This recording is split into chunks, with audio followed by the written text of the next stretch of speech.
So it is time.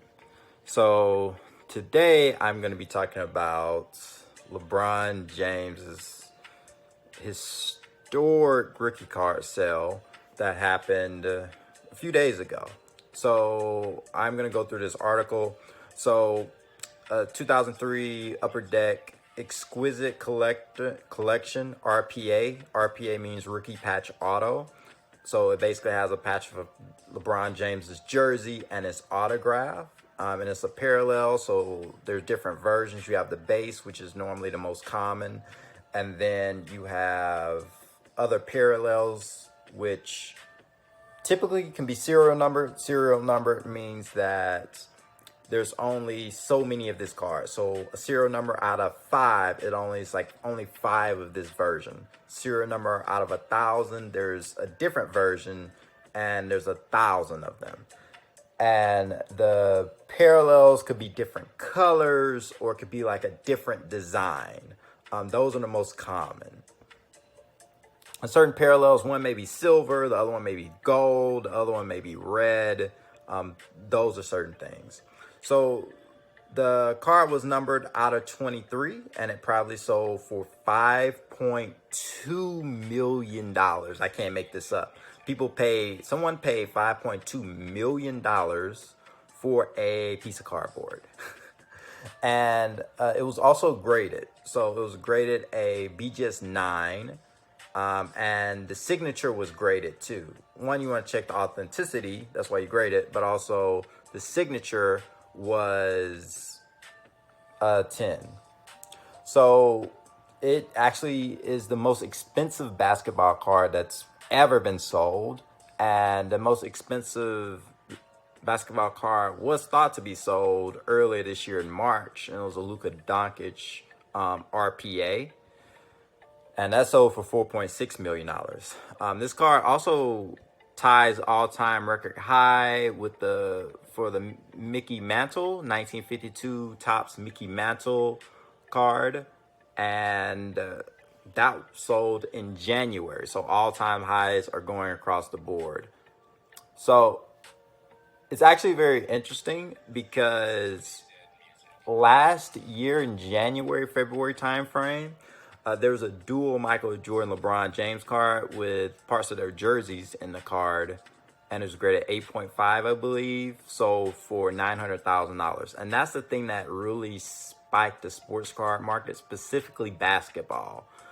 And now we see it. So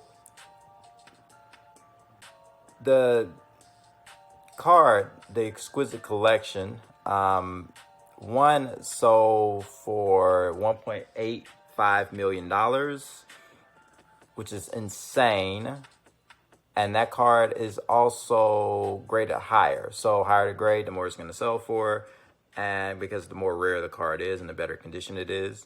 And that card sold for $1.85 million.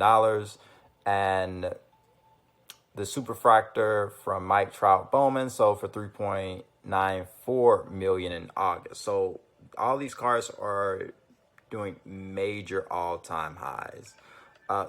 Where it was sold was the PWCC auctions. It's a consignment company, but also they have a vault in Oregon where you actually can buy cards from them. They hold auctions monthly, and you can sell cards to them, but also you can also put cards that you have in a vault and they insure them.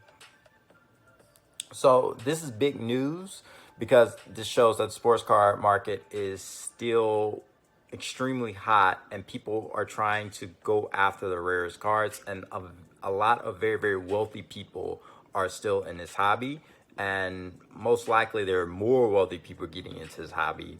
And if somebody's going to pay $5.2 million, that's probably not including sales tax, shipping. This is a major purchase. And we're probably going to see LeBron James cards continue to go up. What we're seeing here is basically trading cards are becoming art.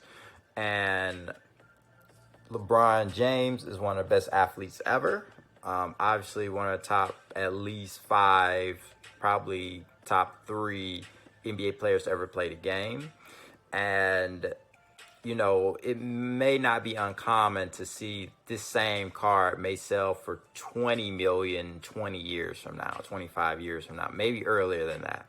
So I think people need to be cognizant of that. These cards will continue to grow in value, and this is a reputable asset class to actually invest money. Maybe not all your money, obviously not all your money. You know, you want to invest in other things as well, but this is something where you can consistently make money, and you can't make more of these things. That's why people are going after it. And the 9.5 card, that is greater, higher than this, than the card that sold for 5.2 million.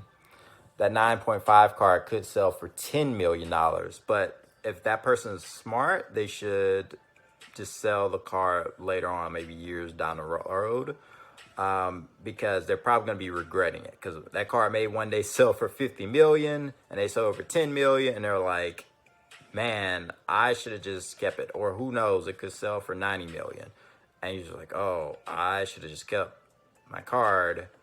But also there's some anxiety with that as well, right? Like if you're hoping a $10 million card, you got to worry about trying to get insurance for it, or put it in a vault somewhere. What if it gets lost? Was there a fire in your house? You know, there's a lot of things to really think about.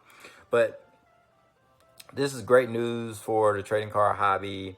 And yeah, this is a good sign that people need to be buying LeBron James cards. If you're not doing that, you better be picking Michael Jordan or Tom Brady or someone else who could, who's the GOAT and who's going to increase in values in a similar rate. And yeah, thanks for watching the video.